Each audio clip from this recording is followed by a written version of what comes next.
Hi guys, so today's video is going to be kind of a recommendations video. It's if you like the book Name of the Wind. I have a couple of other books that you might also like. I say might because of course no two books are exactly the same, and I know that when you absolutely adore a book you can become very, very protective of it, and if people compare it to another book that you weren't a fan of, then it can be kind of upsetting. And ironically enough, while I think this book is absolutely beautifully written, it's not really my cup of tea, but one of the books that I'm going to recommend if you're a fan of the Name of the Wind that you might like is a book that I totally adore, and then there's another book that wasn't for me. So the point of me saying that is everybody's got different tastes, but there are elements of these other books that you might find enjoyable if you are a fan of Name of the Wind. My first recommendation for Name of the Wind fans would be the book Bloodsong. With Bloodsong, the thing that I think kind of has a connection to Name of the Wind would be the actual plot of the story itself. If you've never read Name of the Wind, then you might not know what the plot is, so I'll give you kind of a brief synopsis of it. It follows a man named Kvothe, who, when we first meet him, he is older and he's kind of running this tavern, and this chronicler comes in and asks him to tell his life story because it's implied that Kvothe lived a pretty amazing life. For the most part, the book is supposed to be the parts of Kvothe's life that were pretty amazing, and so we're kind of getting his life story, and that is very similar to the setup for Bloodsong. When you first start Bloodsong, your main character, Vaelin Alsorna, is imprisoned, and there is a man who is charged with finding out Vaelin's life story, and then the book goes from there to Vaelin's life story. So the setup for sure is one that I think if you're a fan of the setup of Name of the Wind, you're gonna find there's quite a bit of similarities, but I am an absolute huge fan of Bloodsong. I loved it. I have not read the rest of the books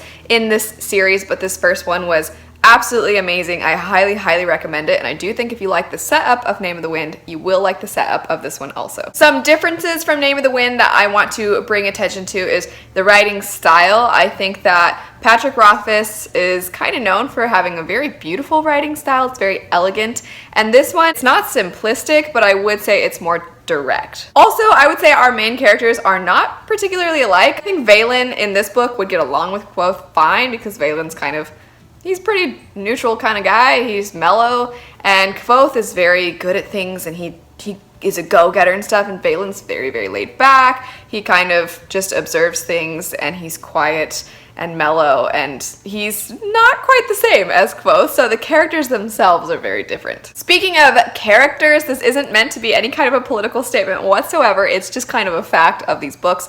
Neither of them have a huge amount of female characters. I know for some people, even if they understand why there aren't a lot of female characters in the book, they still might like to have some female perspectives. Neither of these books really have a lot of that, though. In this book, it absolutely makes sense. Vaelin, when he's a child, is going to a school, and it's all boys, so it makes sense that there aren't going to be very many females around. As he gets older, there are some more female characters introduced, and then with Name of the Wind, it's just kind of, you're following the main character, and for a long time the story really is just centered around him and his struggles and his life. So you do get some female characters here and there, but it's kind of the Kvothe show. It's all about him, so it's not like you get a lot of male or female characters. I did mention a second ago that Vaelin does go to a school. There is also, in part of Name of the Wind, a school setting, so you get those two things that are similarities. If you guys are fans of school settings, that is something both of these have, but the school settings are very, very different. For one, the school that Vaelin is going to is a school training young boys to become the most advanced of soldiers, and that is not at all what the school is like where Kvothe's going. Plus, these two characters go to schools at different times in their lives, so Vaelin starts off going to a school and being trained, where Kvothe, I'd say the school setting is kind of later when he's a little older. The second book that I would recommend for fans of The Name of the Wind is honestly the one that I'm more scared to recommend because, like I said, I know that people can be very protective over their favorite books, and if you compare it to something that they don't really care for, then it can make them very, very angry. But there are some elements of this book that I think are shared with Name of the Wind, and that would be the Poppy War. Poppy War is an Asian-inspired fantasy, but is very much rooted in Asian culture. And while it's not exact historical fiction because of some fantastical elements, it does have a lot of inspiration from real events in history. The writing styles of these two books could probably not be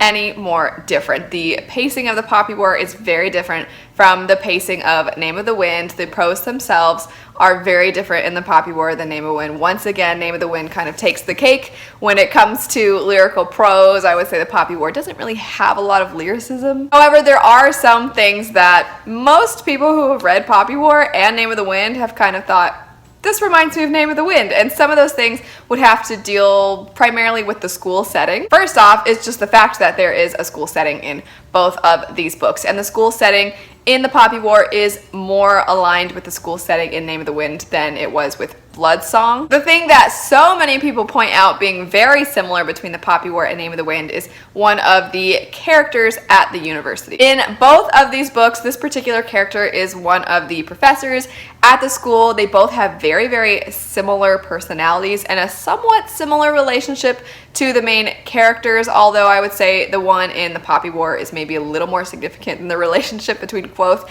and this particular character. But not only are both these characters professors and have some kind of a tie to the main character, they have very similar personalities. They're both quirky, they're both kind of weird, they're both that person on campus that everybody kind of questions why they're there. Are they crazy or are they actually secretly brilliant? I would also say that the main characters themselves are a little bit similar, not exactly the same, but they're both kind of similar, and mainly because I would say both of these characters are act first, think later type characters. They're not completely foolish, I'm not saying that by any means. They both at times are thinking ahead, but I think both of these characters are very compelled by what their heart is telling them or what their gut is telling them. And sometimes when it's a heat of the moment situation, they're just gonna do whatever they feel is right in that moment. They're not gonna kind of sit back and think and ponder for so long until the moment passes. I'd also say just a teensy bit, and this isn't supposed to be an insult at either book, but just a little bit, both of these characters kind of have an uncanny ability to get good at stuff. One other thing that I would point out as kind of a similarity between the two books is the significance of the other characters. Like I said before, in Name of the Wind, it's kind of the Quoth show, so there's one side character that I would say is very significant to Quoth. I won't say who it is, I don't want to give away any spoilers, but with the Poppy War, I'd say it's kind of similar. In the Poppy War, there are other side characters, just like there are other side characters in Name of the Wind, but they're not super significant to the story or to the main character. But there is one character in the Poppy War that I would say eventually starts to kind of stand out in the main character's mind, and I'd say that's kind of similar with Name of the Wind. Both of these characters are of the opposite gender, so there is kind of that, is there going to be a romance element to this relationship? There's that, and then also the characters are kind of weaving in and out of each other's lives throughout the story, so there's that as well. Anyway, that's it for a couple of recommendations of books that if you like Name of the Wind, you might also like these other books. If you are a huge fan of Name of the Wind and you have some other recommendations that aren't the two that I mentioned, feel free to leave those in the comments section down below. But anyway, thanks so much for watching. I hope you guys have a great rest of your day. Happy reading, and I'll see you later. Bye.